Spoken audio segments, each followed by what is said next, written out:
The CEO of Porsche, Oliver Blume, he has finally resigned. There has been immense pressure on him to step down from investors and executives in the Volkswagen Group now for at least a year. I don't know why he didn't resign earlier. It's sort of like, well, hey, everything's gone to poo, and okay, finally I'm going to dump this problem in someone else's hands. And it's strange that this has happened. It's taken so much pressure, and to be honest, the incredible downfall of Porsche over the past 12 months, which has been talked about by, well, every automotive industry analyst, talking about what the hell has happened to Porsche. What happened to their profits? Disappeared. Sales in decline almost every single month. Hello, my friends. Welcome to the channel. I'm Sam Evans. You're watching the Electric Viking, and the man they're hoping will save Porsche is the former CEO of McLaren. Interesting choice. YouTube's new algorithm means that you're often not getting all of our videos in your feed. There's 7,500. I'm pretty sure you're probably not seeing a lot of them. In the description, there is a link to our newsletter. Click on that and you can get an update every day of all the latest news in the electric car industry. Last month, Porsche cut its guidance for deliveries, even for profit, for the fourth time this year, which they have never done this before, following the postponement of new EV introductions and increased spending on internal combustion, gasoline, and hybrid models. Porsche's shares have dropped by around 25% this year. Porsche has replaced executives trying to slash costs. It's fired hundreds and hundreds of staff. It's basically cancelled its plan to produce its own batteries, which it invested billions of dollars into that plan. But Porsche's troubles, they're increasingly catching up with the parent Volkswagen Group, which has already walked back some of its more ambitious battery plans and is undergoing a significant restructuring to reduce costs. Porsche's EV pivot has forced the Volkswagen Group to cut its outlook. Oliver Blume, who is the CEO of Volkswagen and Porsche, and like I said before, has now finally given up his position at Porsche, was under immense pressure. The search for a new leader began apparently about a month or two ago, and the Porsche and Piech family, who own the majority of the Porsche, not the majority, but a very large percentage of the Porsche brand itself, some of it's owned through the Volkswagen Group. It's a very complex ownership structure. They basically were like, Oliver Blume, mate, this company is sinking. It is literally in dire straits. You have to go. We need someone else here to try and save this company. Now, you might think I'm being dramatic, but I'm really, really not.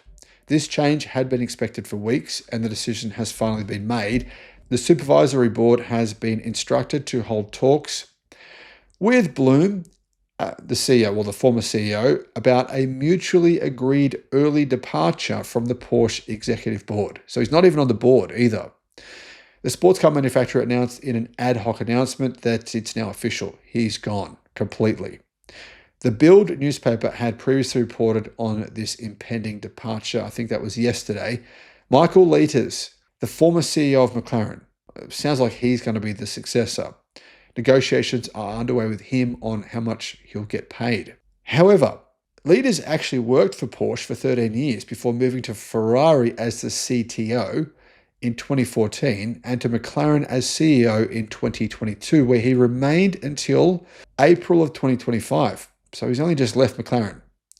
Blume will retain his role as the CEO of the Volkswagen Group, but who knows for how long.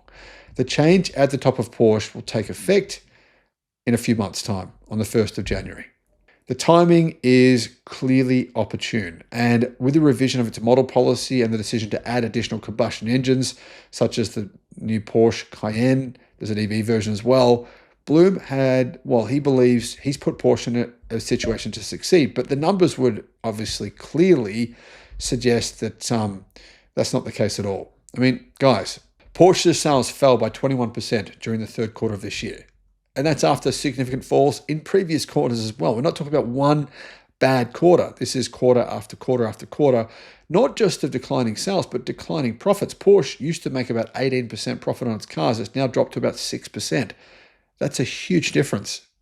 And in addition to that, this drop over the last quarter held back the automaker's global shipments, which declined by 6% to just over 66,000 vehicles.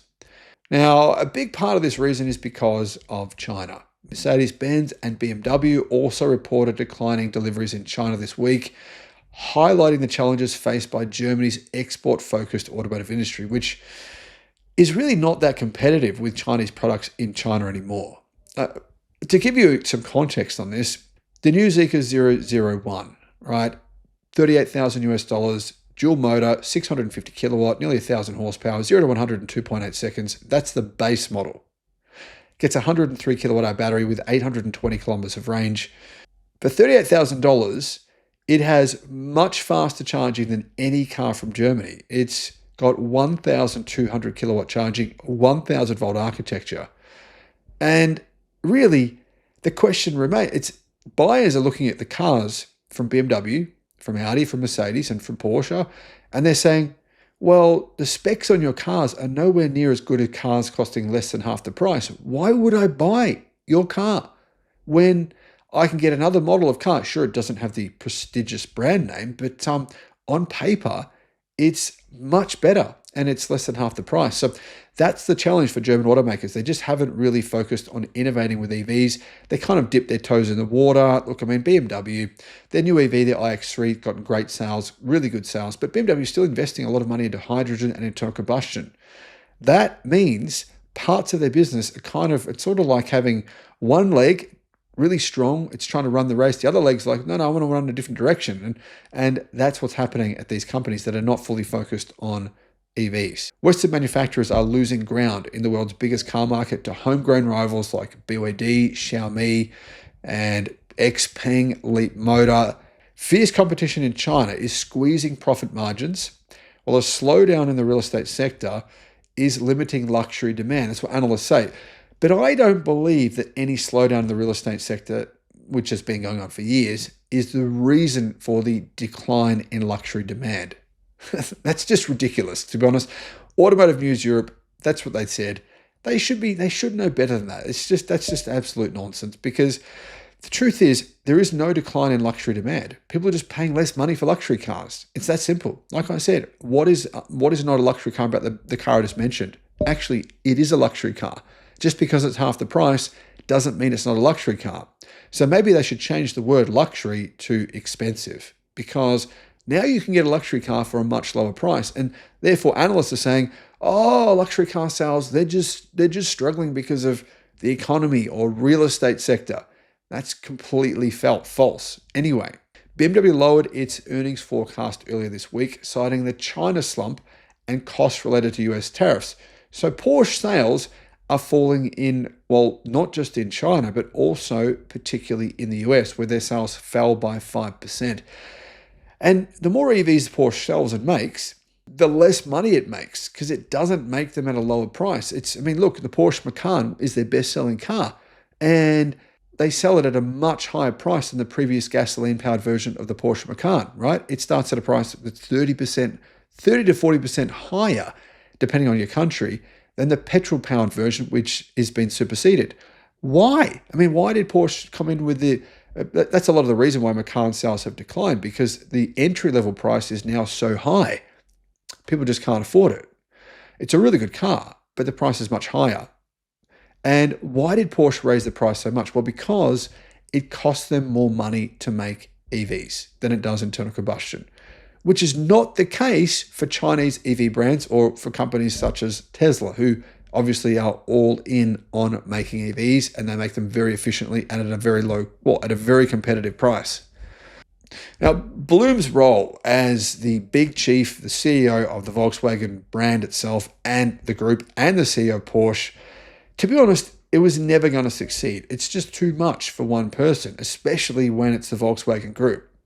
Blume's frequent absences were repeatedly reported to have delayed decisions in the company. They were saying he just couldn't keep on top of what was happening. What's striking in any case, says Automotive News, is how long it took Porsche to abandon its ambitious electric goals and focus on more flexible drive systems. Now, I don't believe that's what Porsche's problem is. I believe it's very, very high cost of manufacturing because most of its vehicles are made in Germany. Its profits are crashing. That's the biggest problem. Blume himself initially defended his role on numerous occasions and pointed out in an interview with Automobile Watch that he could also achieve significantly more for Porsche on behalf of the Volkswagen Group. For example, in discussions about trade restrictions in the US. Anyway, recently, Blume emphasized that the role as CEO of two DAX, as in German Stock Exchange listed companies, was never intended to be permanent. That's his excuse now for why he's been forced out. Thanks for watching.